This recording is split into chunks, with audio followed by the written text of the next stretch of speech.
Cette vidéo est sponsorisée par Le Corbusier, l'homme qui voulait raser le centre de Paris pour y construire des barres de béton, prouvant ainsi que le concept de « rendre inhabitable » peut aussi être une vocation artistique. Ah, le Forum de la sécurité de Varsovie.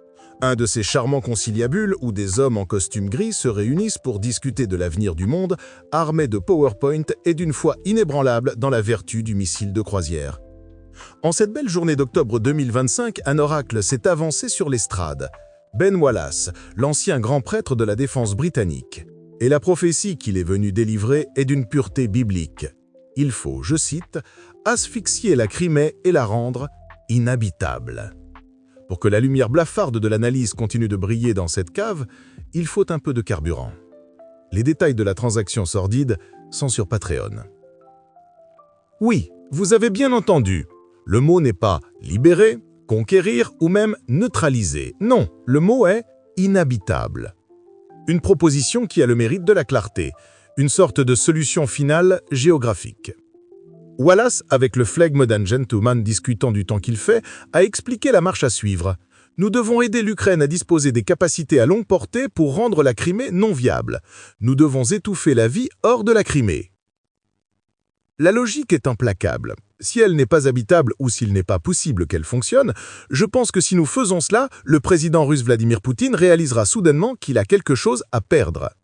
C'est l'application d'une nouvelle doctrine officieuse que l'on pourrait nommer la SAP, la stratégie d'annulation du patrimoine ennemi. L'idée n'est plus de prendre le château, mais de saler les terres alentours pour que personne ne puisse plus jamais y cultiver quoi que ce soit. La cible prioritaire, bien sûr, reste ce fameux pont de Kertch, ce cordon ombilical à 3,6 milliards de dollars que les Ukrainiens s'escriment à sectionner depuis des années. Mais pourquoi cette soudaine flambée de créativité destructrice? Le contexte, mes chers amis, le contexte.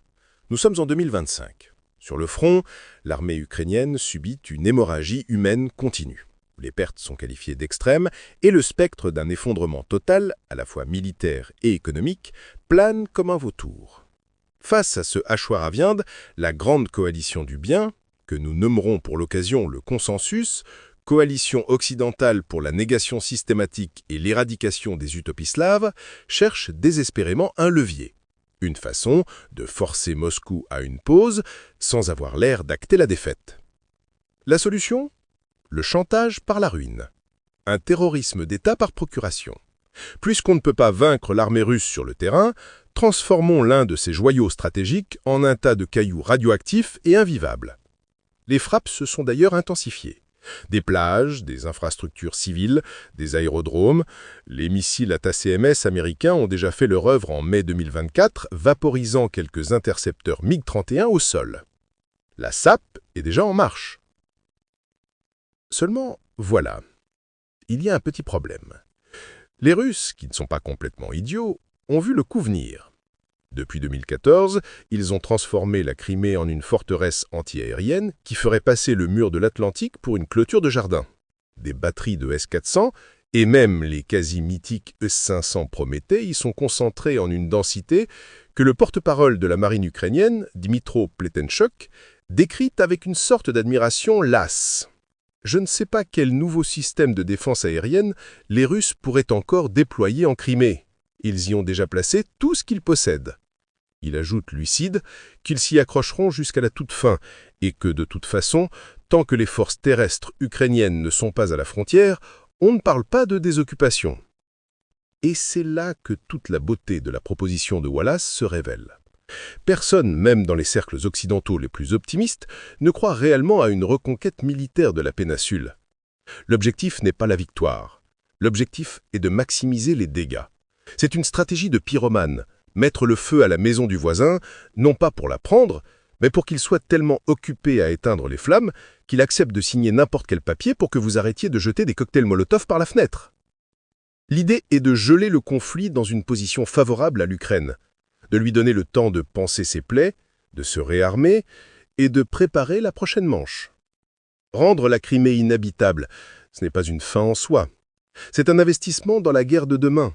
Une façon de s'assurer que le cycle de la violence, grassement financé par le consensus, ne s'arrête jamais vraiment. Et les civils qui y vivent? Léger haussement d'épaule entendu.